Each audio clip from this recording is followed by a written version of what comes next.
आई ही फक्त आई असते, दुजाभाव जिथे शून्य असतो, प्रेम वात्सल्याची ती मूर्ती, परमेश्वर तिच्या हृदयी वसतो. आई म्हटलं की ईश्वर आणि आत्म्याचं पवित्र संगम. अनेकदा आपण ऐकतो, बघतो, अनुभवतो देखील की स्त्री आई झाली की तिच्या प्रेमरूपी वात्सल्य आणि दुर्गारूपी शक्ती दोन्ही एकाच वेळी वास करत असतात. आपल्या लेकरांसाठी ती स्वतःची ओळख विसरून फक्त आई होते आणि प्रत्येक संकटापासून आपल्या जीवाला वाचवण्यासाठी समर्थ होते. अशाच एका समर्थ आईची सत्यकथा आज आपण ऐकणार आहोत. वयाच्या 22व्या वर्षी माया रुपेशची लग्न करून मुंबईला म्हणजे मायानगरीत आली. लिहिता वाचण्यापुरतं शिक्षण झाल्यावर आई वडिलांनी तिचं लग्न लावून दिलं. रुपेश सारख्या एका अनोळखी व्यक्तीशी आयुष्यभराची गाठ बांधून माया मुंबईला आली. पुढे काय वाढून ठेवले हे तिच्या निष्पाप मनाला काय माहीत. जादुई मुंबईत पहिल्यांदाच पाऊल ठेवताच मायाला या मुंबई नगरीले हे आपलंसं केलं. काही दिवसांनी तिथे रुळल्यावर काहीतरी नोकरी किंवा कसलं तरी पुढे शिक्षण घ्यावं अशी इच्छा मायाने रुपेशला बोलून दाखवली. पण मी कमावतोय, त्यात आपलं चांगलं भागतंय, त्यामुळे तू नोकरी करायची गरज नाही असं सांगून रुपेशने मायाच्या नोकरीला नकार दर्शवला. आणि आता शिकून काय करायचंय, मुलं बाळं होतील, त्यांना सांभाळायचं असं सांगून बोलून तिच्या शिकण्याच्या इच्छेलाही पूर्णविराम दिला. नवरा म्हणतोय तेही बरोबर आहे असं मानून माया संसारात रमली. एकटीला मायाला कधीही बाहेर जाऊ न देणारा नवरा, कोणाशीही बोलू न देणारा नवरा, सुरुवातीला आपल्यावर असणाऱ्या प्रेमापोटी असा वागतोय असे वाटायचे. पण काही दिवसातच त्याचा स्वभाव संशयवृत्तीचा आणि पुरुषी अहंकार गाजवणारा आहे हे कळलं. त्याच्या या वागण्याला कधी विरोध केलाच तर तो मायावर हातही उचलायला कमी करायचा नाही. कित्येकदा तिला वाटायचं जावं सोडून त्याला, पण त्याच्यावर असलेल्या निश्चिम प्रेमापोटी तिने घराबाहेर कधीच पाऊल ठेवलं नाही. याच प्रेमाने आज ना उद्या तो नक्की बदलेल असा तिचा विश्वास होता. अशीच लग्नाची 2 वर्षे गेली तरीही माया गोड बातमी देत नव्हती. म्हणून रुपेशच्या घरच्यांचा दबाव तिच्यावर वाढत राहिला. रुपेशही घरच्यांचं ऐकून मायाशी भांडू लागला. आई होण्यास ती समर्थ नाही अशी दूषणे देऊ लागला. घरात तर तिच्यावर पण लादलं गेलं. पण हळूहळू समाजही मायाला वांज म्हणू लागला. आई होण्यासाठी माया उपास तापास नवस कोणी काही सांगेल ती अंधश्रद्धा उपाय करू लागली. रुपेश आणि तिच्यातील नातं आता फक्त मूल जन्माला घालण्यापुरतं या उद्देशापुरतंच उरलं होतं. मायाने मनापासून विनवणी केली. एक दिवस देवाने ऐकली आणि घरात नवीन पाहुणा येणार कळताच सगळ्यांना मायाप्रती अचानक प्रेम उफाळून आलं. रुपेशही तिला कुठे ठेवू कुठे नको इतकं प्रेम करू लागला. 9 महिने पोटात जीवापाड जपलेला जीव जगात आला. मुलगा झाला म्हणून रुपेश जरा जास्तच खुश झाला. मुलाचं संगोपन करण्यात माया पूर्ण गुंग झाली होती. रुपेशही तसा थोडा बरा वागत होता. त्यामुळे मुलांच्या येण्याने हरवलेला आनंद परत आला असं मायाला वाटत होतं.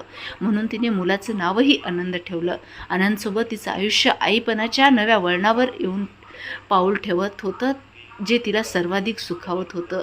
आनंदची चालण्यापासून ती पळण्यापर्यंतची दूरदूर पावलं बघून मायाच्या चेहऱ्यावर हसू फुलत होतं. पण नियतीला कदाचित तिचं हसणं मान्य नव्हतं. आनंद जसा जसा वयात येऊ लागला तसतशी त्याला वेगळीच चाहूल लागत होती. शाळेत असताना मुलांसोबत खेळण्याऐवजी मुलींसोबत खेळणे, गप्पा मारणे त्याला आवडू लागले. घरी आल्यावर आईची साडी नेसणे, मेकअप करणे, स्वतःला आरशात निरखून पाहणे असे प्रकार त्याचे चालायचे. मायाने खूपदा त्याला रागावलं, दटावलं की तू मुलगा आहेस, मुलीसारखं वागू नकोस. आनंद मात्र तो नक्की मुलगा की मुलगी याच प्रश्नासोबत झगडत होता. जो आहे ते त्याला नको होतं आणि मनातून त्याला जे हवं होतं तसं समाज त्याला स्वीकारू शकत नव्हता. त्याच्या अस्तित्वाशीच त्याची लढाई चालू असताना एक दिवस अचानक त्याला रक्तस्राव सुरू झाला. आधीच शरीराचं आणि मनाचं द्वंद्व चालू असताना या विपरीत अनपेक्षित परिस्थितीचा सामना कसा करावा हे आनंदलाही कळत नाही. काहीसं घाबरून बेचैन होऊन मायाला त्याने घडलेली घटना सांगितली.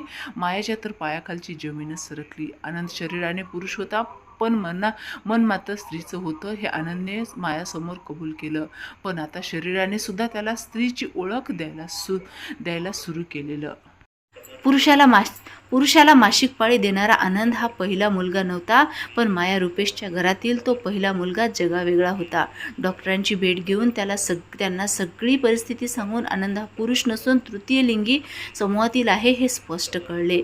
घडलेला सगळा प्रकार रुपेशपर्यंत पोहोचतो. आई वडील आपले आहे ते नक्की समजून घेतील अशी वेडी आशा आनंदला असते, पण ती खोटी ठरते. सामान्य जगात आणि माझ्या घरात राहण्यासाठी तू लायकीचा नाहीस असं म्हणत रुपेश स्वतःचा अंश असलेल्या मुलाचा काडी मात्रही विचार न करता त्याला एका हिजडा समूहात विकून येतो. मायाचा जीव मुलांसाठी तुटत असतो. आईचं काळीज शेवटी रात्रंदिवस फक्त आनंदाच्या नावाचा जप करत राहते. आनंदला शोधायला ती घराबाहेर पडू नये म्हणून रुपेश कामावर जाताना तिला घरात कोंडून जात असे.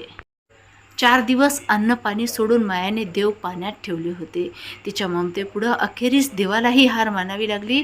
एक दिवस खिडकीतून शेजारच्या मुलाला बाहेरून दरवाजा तोडायला सांगून ती स्वतःची सुटका करून घेत आणि अनवाणीच आनंदला शोधायला बाहेर पडते.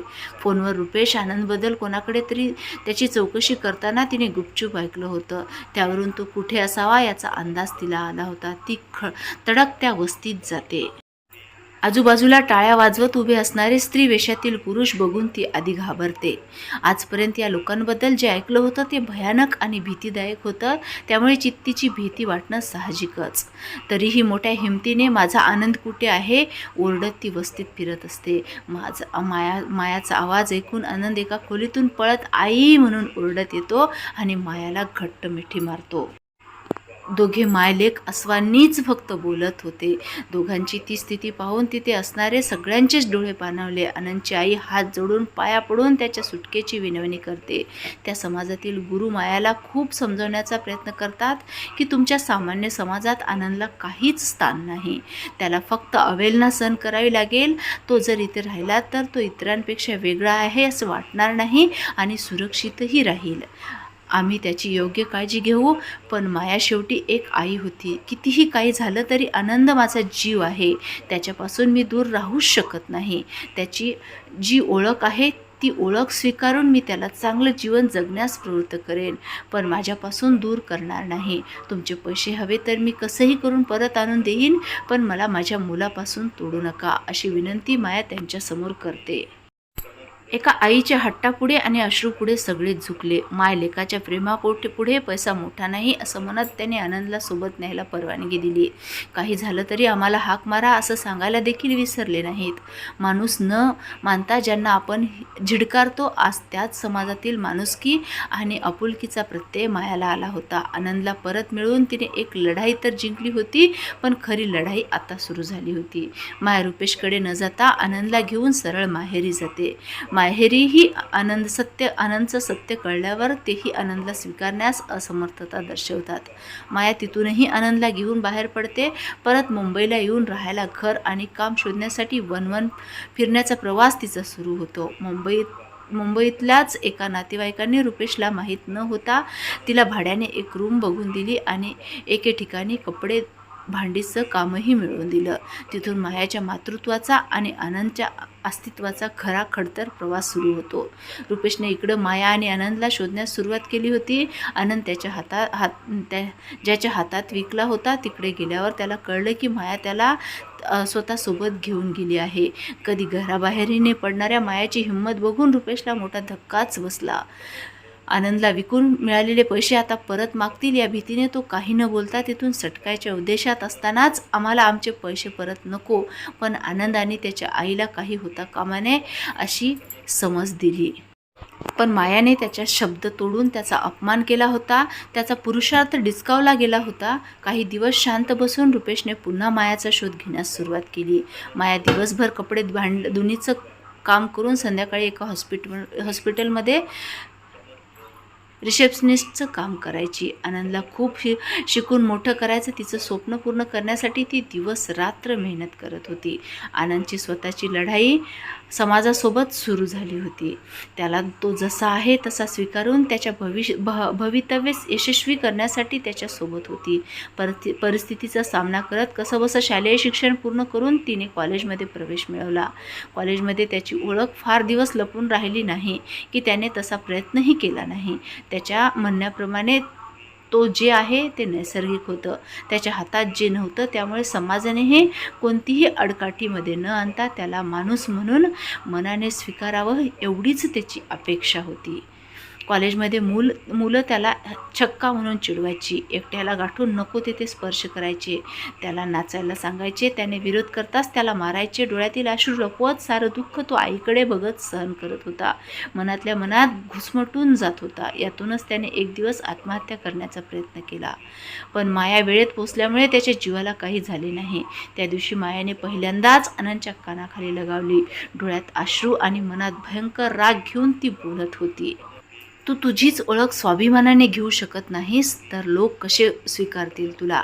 आणि त्यांच्या स्वीकारण्यात न स्वीकारण्यावर तुझं जगणं अवलंबून आहे का? मी, माझा नवरा, माझे आईवडील सगळे सोडून फक्त तुझ्यासाठी, तुझ्यासोबत आहे त्या कपड्यानिशी घराबाहेर पडले. हे तुझी हार बघायला नाही. लोकांच्या छळणाऱ्या नजरा आणि कुचित हास्य रोज सहन करते, हे फक्त तुझ्यासाठी. स्वतःचा जीव धोक्यात घालून तुला परत माझ्या जवळ आणून एक सुरक्षित छत दिलं, हे फक्त तुझ्यासाठी. स्वतःला संपवताना हा जीव तुझा नाही तर माझा आहे हे विसरू नकोस. एक जिद्द मनात ठेव की तू जिंकणारच, मग कोणीही सोबत असो नसो. हा रस्ता काट्यांचा आहे, त्यावरच चालून तुला एक दिवस फुलांचा हार ही गळ्यात भेटेल, हे लक्षात ठेव. इथून पुढे मिळालेलं जीवन संपवण्याचा विचार करायचा नाही. त्या दिवशी आनंदने आता न हारता फक्त जिंकणेच असे वचन मायाला दिले आणि त्यांची कुचंबना होत होती त्याला धीराने तोंड देत तो पुढे चालत राहिला. माया प्रामाणिकपणे निष्ठेने स्वतःचं काम करत असते. सकाळी सगळी संकट दूर झाली असं वाटत असतानाच एक दिवस रुपेश त्या दोघांसमोर उभा टाकतो. मायाचे हातपाय थरथरू लागतात, तरीही ती हिंमत एकवटून त्याला उत्तर देत असते. रुपेश तिचं काही न ऐकता तिला मारझोड सुरू करतो. आईला वाचवायला आनंदमध्ये पडताच त्याच्या गळा आवळून त्याचा जीव घेण्याचा प्रयत्न रुपेश करताच माया घरातील धारदार चाकूने त्याच्या हातावर वार करते. पत्नी म्हणून तिने त्याचे अत्याचार सहन केले, पण मुलाचा जीव वाचवण्यासाठी ती झाशीची राणी झाली. पुन्हा इकडे फिरकलास तर तुझा जीव घेईन, हे बोलण्याची हिंमत एका आईला आली. रक्ताने भिजलेला हात रुपेश तिच्या घरातून बाहेर पडला, तो कायमचाच. आनंद आणि माया दोघेही घडल्या घटनेतून सावरत एकमेकांना साथ देत दर दिवशी समोर येणाऱ्या नव्या आव्हानांचा सामना करत आजूबाजूंचे टोमणे ऐकत पण हसत जगत होते. मायालाही आता चांगला पगार मिळत होता. आनंदला शिक्षण घेण्यात खूप अडचणी येत होत्या, खूप अवेलना अपमान सहन करावा लागत होता, पण वेळोवेळी आईचा खंबीर पाठिंबा, सामाजिक संस्थेची मदत, स्वतःची प्रबळ इच्छा या जोरावर LLBचं शिक्षण पूर्ण केलं. यासोबतच एका सामाजिक संस्थेसोबत जुळून त्याने त्याच्यासारख्या समूहातील मुलांना समुपदेशन देण्याचं मोलाचं कामही करत होता आणि मुलांच्या पालकांना धैर्य, आत्मविश्वास देण्याचं काम, मुलांना प्रेमाने स्वीकारण्याचं आणि वाढवण्याचं समुपदेशन माया करत होती. त्या दिवशी आनंदने LLBचं शिक्षण पूर्ण केलं. त्या दिवशी एका संस्थेकडून त्याचा सत्कार होणार होता. त्या दिवशी त्याने आईला कार्यक्रमासाठी स्वकमाईतून साडी घेतली. मायाच्याही डोळ्याचे पारणे फिटत होते. खूप खुश होती ती. स्वतःच्या गळ्यात फुलांचा हार पडताना बघून आनंदला काही वर्षापूर्वी आईने बोललेले शब्द आठवले, या काट्यावर चालून एक दिवस तुझ्या गळ्यात फुलांचा हार पडेल. आनंद भारावून गेला.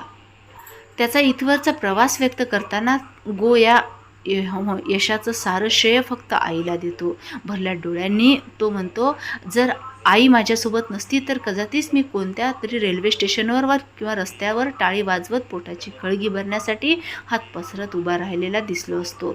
पण आईने खूप कष्ट करून जगाची बोलणी खाऊन सगळी नाती तोडून 7 जन्माच्या नात्यांनी बांधलेला पती सोडून तिने फक्त माझ्यासारख्या मुलाला साथ दिली, ज्याला ती मुलगाही बोलू शकत नाही आणि मुलगीही. येता जाता रोज तिला समाज ती बघ त्याची आई तिची आई असं म्हणत जोरजोराने हसायचा, तिला चिडवायचा. मुलांना जन्म देत तू हिजडा जन्माला घातलास असं हिनवायचा, पण ती शांत बसून सहन करत राहिली फक्त माझ्यासाठी. कित्येकदा कोपऱ्यात जाऊन तिने डोळ्यातील अश्रूंना वाट मोकळी करून दिली, पण माझ्यासमोर ती नेहमीच खंबीर आणि सक्षम आई बनली. मी तिची कमतरता नसून ताकद आहे हा विश्वास तिने मला दिला. तिच्यामुळेच हा पुनर्जन्म मला लाभला आणि मी स्वतःची ओळख, स्वतंत्र अस्तित्व बनवण्याचं स्वप्न पूर्ण करू शकलो.